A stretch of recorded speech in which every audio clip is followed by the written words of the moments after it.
Jesus é Deus? Jesus é Deus? Vou perguntar para a igreja. Jesus é Deus, irmã Neilton? Jesus é Deus. Irmã Maria, Jesus é Deus? Jesus é Deus, Hortência? Jesus é Deus, irmão Antônio? Jesus é Deus, irmão Lucas?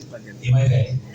É, irmão? E outra Evelyn que é bom. Jesus é Deus? Jesus é Deus, irmão? Irmã Maria, Jesus é Deus? Por quê? Cada um tem uma opinião, né? Tudo baseado na palavra, né? Nossa opinião é baseada na palavra, né? Mas Jesus estava orando. Mas Jesus é Deus? Jesus foi para o Monte das Oliveiras. Pastor, é errado ir para o monte? Não. É certo. O que você sente? Você sente orar? Tem pessoas que se sentem melhor no monte. Porque no monte uns gritam, outros berram, uns bolam, outros dão na árvore, outros batem na pedra, outros batem a pedra na cabeça. Mas nesse texto aqui, uma vez eu olhei para o monte, você passou com uma pedra lá, né? Uma maneira terrível. Jesus, irmãos, mesmo ele sendo Deus, a Bíblia diz que ele não teve usurpação, né? Jesus poderia muito bem curar todos aqui quando ele passou, mas nem todos ele curou, né? Jesus não teve usurpação. Quando a Bíblia diz que Jesus não teve usurpação, ele se aniquilou, né? Ele não usurpou o poder que ele tinha, a glória que ele tinha com o Pai dele. Então Jesus, como nós, irmão, ele também orou, ele buscou. Em várias passagens da Bíblia, nós vamos achar que Jesus passou a noite no monte orando. Para quê, pastor? Se preparando. Para quê, pastor? Para enfrentar o povo com a vida pesada, povo cheio de pecado, como nessa situação aqui. Jesus orou e jejuou 40 dias e 40 noites para enfrentar o tentador. Então Jesus, ele sempre se retirava para esses lugares, né, vazio, para orar, para falar com seu Pai, para buscar a presença do Pai dele. Nós devemos seguir esse exemplo. Porque aqui no capítulo 8 de João, Jesus pela manhã, ele foi para o templo. E a Bíblia diz que todo o povo vinha ter com ele. E ele ensinava. Até para nós ensinar a palavra, até para nós ser pregador da palavra, nós precisamos estar em oração. Para evangelizar, nós precisamos estar em oração. Porque Jesus nos ensinava, aquele povo que vinha pela manhã para o templo. Então, Jesus orou e pela manhã, vindo do monte, foi para o templo, foi para a igreja. E o povo vinha ter com ele, ele ensinava a sua palavra. E quando Jesus está ensinando, a Bíblia vai dizer que eles trazem uma mulher que foi pegada no próprio ato, tendo relações sexuais, adulterando. Então, se ela estava adulterando, ela era casada. Só consegue adulterar quem é casado. Eu sou solteiro, pastor. O que pode acontecer? Se você se relacionar, você está se prostituindo. E eu que sou jovem, namoro, tenho minha namorada, eu tenho uma relação com ela fora do casamento, você está fornicando. E eu que abusei da minha irmã, você está cometendo incesto. Relações sexuais entre irmãos. Tem 4 tipos, né? O cara é casado, ele tem uma relação sexual, ele está adulterando, né? Fora do casamento. Se é solteiro, ele está fornicando. Se ele namora, que diga, ele está fornicando. Se ele é solteiro e tem relação sexual, ele está se prostituindo. E se a pessoa abusa da própria irmã, ou vice-versa, está cometendo incesto. Foi o que o filho de Davi cometeu contra a própria filha de Davi no palácio, por causa da falta de vigilância do rei. Então essa mulher foi apanhada no adultério. E se Jesus, irmãos, naquela manhã não estivesse na fiação,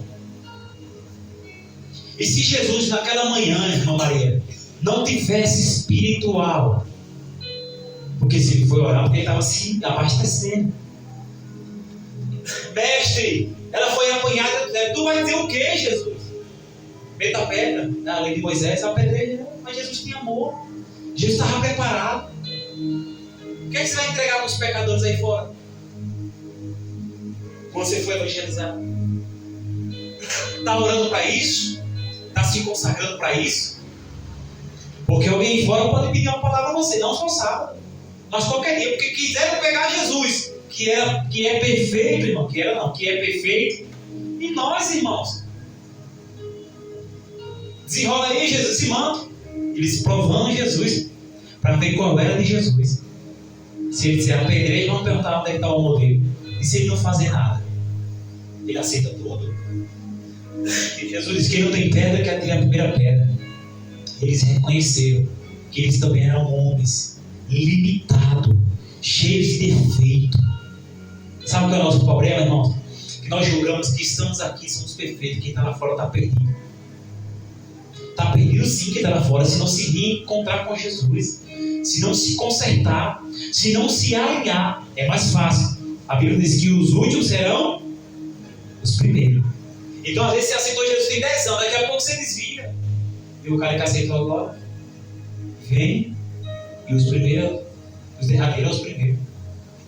Então, nós precisamos, irmãos, estar preparado. Porque na hora que alguém pedir uma palavra, não é só você dar a palavra, é qual palavra dar. Você já perguntou alguma vez para a igreja? Passar o que para ela? Passar o que para ele? Aí você não tem intimidade, você não ora, o Espírito Santo não está bombando aí dentro do seu coração, aí você entrega a palavra errada na hora errada. Mas quando você está no monte, quando você está ensinando a palavra, quando você tem uma palavra, quando você tem intimidade, aí você passa a palavra na hora, no tempo certo. E Jesus deixou uma mensagem para ela: cadê os seus acusadores? Ninguém te acusou? Não, Senhor, nem eu também te condeno. Vai e não faça mais. A nossa missão é orientar o pregador, é falar para o pregador. A nossa missão é levar o Evangelho e dizer para as pessoas aí fora que Jesus está pronto para perdoar. Dizer para as pessoas aí fora que Jesus está pronto para transformar. Mas ela tem que parar, irmão. Ela tem que regredir do seu pecado. Ela tem que se abster desse mundo. Jesus disse para ela: vai e não peques mais. Jesus deu uma oportunidade a ela. Como tem muitas pessoas aí fora, que através da minha e da tua vida, Jesus vai dar uma oportunidade a ele. Você é a porta que Deus vai usar para alguém entrar. Você é a porta que Deus vai usar para alguém entrar. Você entende, irmãos? Nós somos a geração eleita, o sacerdócio real. Você não é representante de Jesus. E como que está essa representação de Jesus? Quando eu falo como que está, irmão, não é que eu estou dizendo que eu estou levando você ao extremo para você dizer: ah, pastor, eu sou perfeito, o senhor é perfeito, o diabo não é perfeito. Quando eu digo isso, irmão, é que tem que haver esforço da sua parte. Seja santo porque eu sou santo. Além de você ser santo, você tem que estar na porta estreita, irmão. Larga. Espaçosa é a porta do mundo que conduz à perdição. Então eu ando na porta estreita, eu me santifico. Por quê? Porque eu sou um canal de bênçãos para a vida das pessoas. Se Jesus não tivesse nada ali para aquela mulher, às vezes eu questiono os irmãos que vêm pregar e dizem: eu de mim não tenho nada. Realmente, se você for olhar pela sua matéria, pela sua carne, você não tem nada. Mas eu não concordo muito com essa palavra, irmãos. Eu de mim não tenho nada. Porque o Espírito Santo está dentro de você. Você não tem nada. A Bíblia diz que somos templo do Espírito Santo, Senhor. Então Deus logo habita em nós. Agora, se você diz que não tem nada, não tem uma vida de oração, não jejuma, não lê palavra, de verdade você não tem nada, nem o Espírito Santo. Você consegue raciocinar o meu pensamento? Hoje eu vou pregar aqui, eu não tenho nada. Que nada? Irmãos, hoje eu vou ministrar a palavra do Senhor aqui, eu não tenho nada de mim. Aí. Mas tem alguém que está dentro de mim, alguém que eu tenho intimidade com ele, alguém que eu falo com ele tem algo para a igreja, mas eu não. Quando eu falo, a minha matéria, essa carne podre. Então é muito bom que você fale que você não tem nada de você em si, mas o Deus que habita em você, ele tem uma palavra para a mulher pecadora. Aleluia. Ele tem uma palavra para quem está no pecado. Aleluia. Como é glorioso, irmão, servir a Jesus. Oh, glória! Irmão, você sabia que por onde Jesus passou, nem todas as pessoas ele curou? Porque era muita gente, irmão. E Jesus não podia usurpar, como a Bíblia diz que ele não tem usurpação em ser Deus. Ele não podia levantar a mão assim, poder ele podia, que diga.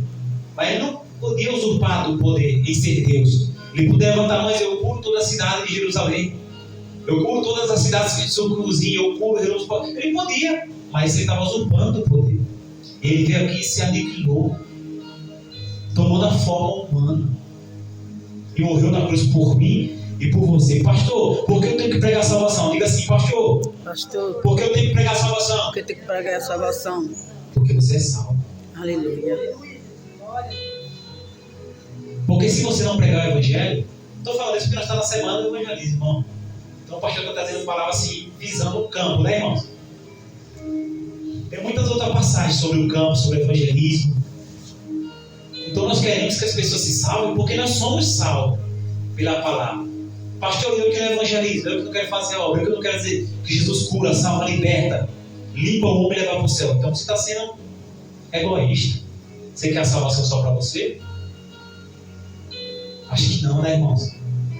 Então nós devemos assumir o nosso papel como manda a palavra do Senhor. Porque Jesus disse para os seus discípulos, para o seu povo e para a sua igreja: portanto, ide e pregai o evangelho a toda criatura. O que crê e for batizado será salvo, mas o que não crê será condenado. Tem muitas pessoas que vai ser tem. Mas não é porque fulano não crê e não quer nada com Deus que você não vai pregar. Você tem que pregar, irmão. Ah, não quero ouvir, você já. Bom, tudo bem, se ela não quer ouvir, ela está rejeitando. Aí você tira a poeira de si. Ó, a minha mão está lavada. Lembra de Ezequiel quando ele falou que ia cobrar da mão dele? Se ele não pregasse, se ele não fosse trombeta de Deus, nós vamos pregar o evangelho. É como se nós fôssemos o profeta Ezequiel. Nós somos aqui na terra, irmão, trombeta de Deus. Somos o único povo que prega que Jesus vai voltar. Procure onde você quiser, em qualquer religião que você quiser. Qual é a religião que prega que Jesus vai voltar? Pode pregar que ele é o caminho, que ele ressuscitou, mas que ele vai voltar não prega. Somos o único, irmão. Mas muitas das vezes nós estamos dormindo. Por quê? Porque 1h30 para nós é suficiente. Nós aprendemos assim. Olha, irmão, tem culto tal dia. Aí você vem aqui, cumpre 1h30. Isso é bom, mas não é o suficiente. Você tem que pensar assim: Senhor, eu vou lá te adorar 1h30, eu vou, mas não é o suficiente. Não consigo pagar o que o Senhor fez por mim. Então, como não é suficiente, você não se limita aqui, entre as quatro paredes, entre o templo, a igreja. Você prega no seu trabalho, prega na rua, prega na escola. Mas tem muitos de nós que somos tão ruins e tão orgulhosos de não levar o evangelho, irmã Nilton, que a gente se cala quando tem alguém pregando o erro perto de nós. E quando eu falo isso, não estou falando de pessoas que é da macumba, que vai pregar. Pregar o erro é assim, ó. Pregar o erro é isso aqui, ó. Deixe ele.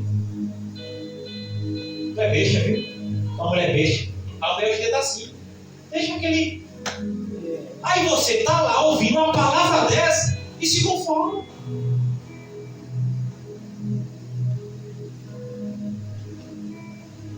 Você sabe que o casamento é de Deus, que a família é de Deus, foi Deus que instituiu.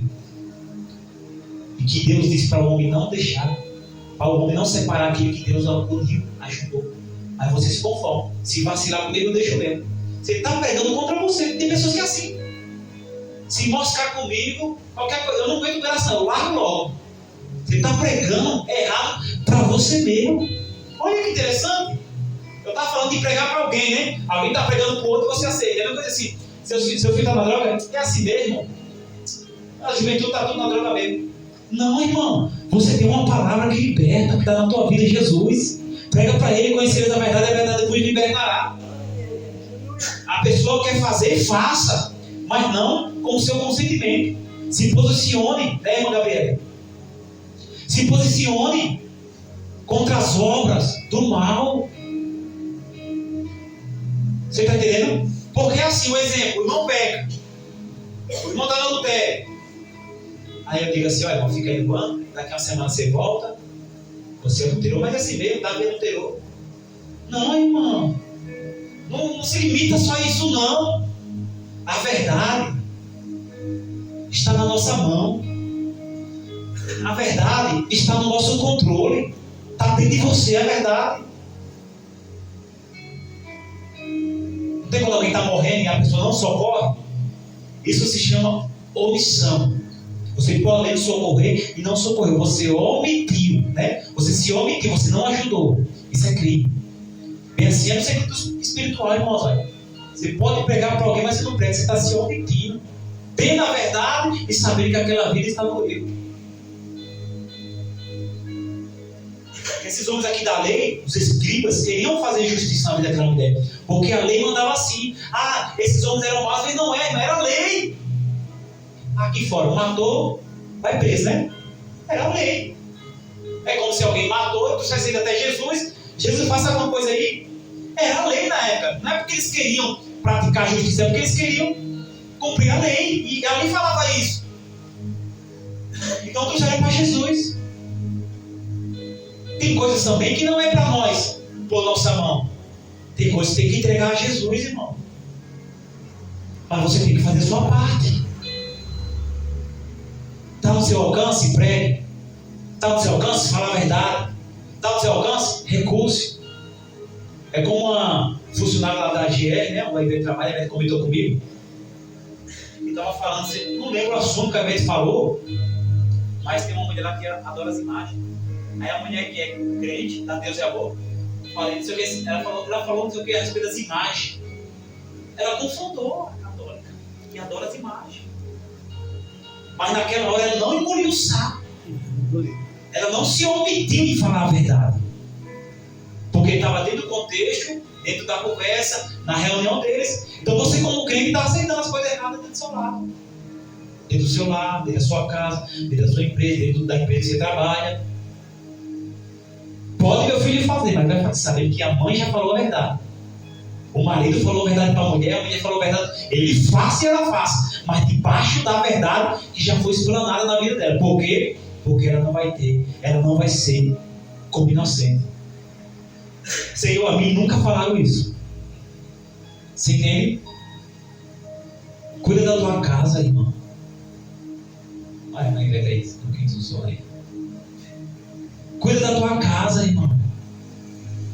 Se fulano ou ciclano, o A ou B não quer, problema dele.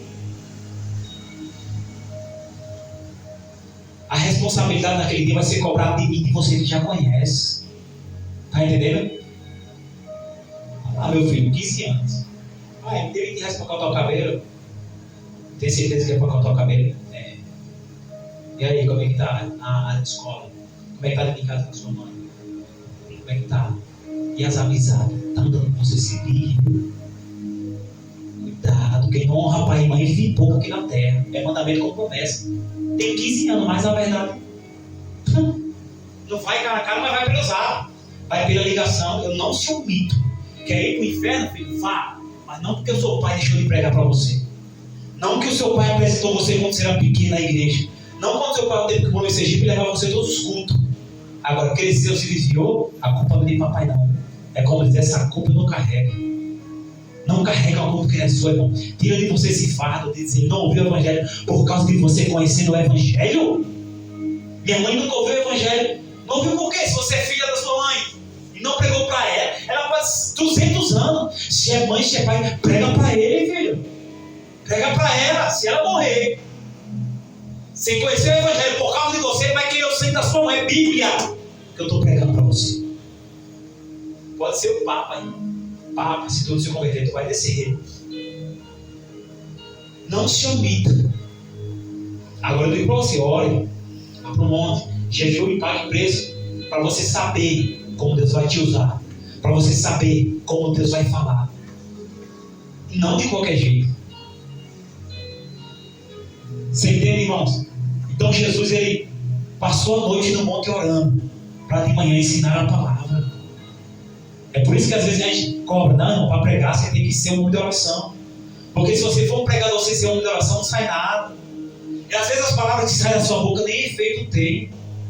Eu não sei se vocês já passaram, porque eu estou finalizando aqui, se vocês já passaram em algumas igrejas, ou até aqui mesmo, eu já senti várias vezes isso aqui. Às vezes o irmão começa a pregar e a gente começa a sentir algo glorioso no nosso corpo, um arrepio, uma coisa ou outra, tá?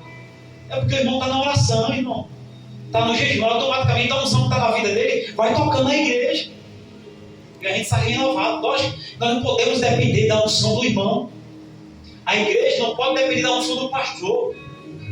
A igreja sobrevive através de uma oração do pastor. Eu não dependo da unção do diácono, do porteiro, do presbítero. Eu tenho que orar. É individual esse negócio. Amai uns aos outros. Você tem que cumprir os mandamentos de Cristo. Quer unção, mas não ora. Quer pregar, mas não ora. É mais ou menos assim, irmãos, o caminho. Então, amanhã é sexta-feira, sábado pela manhã. Vou falar aqui com o irmão Daniel e com o irmão Ivanildo. Mas ele vai trabalhar no sábado pela manhã, né? Vamos marcar a consagração de 8 da manhã no sábado, porque vai ter evangelismo, vai ter o culto de varões, vai ter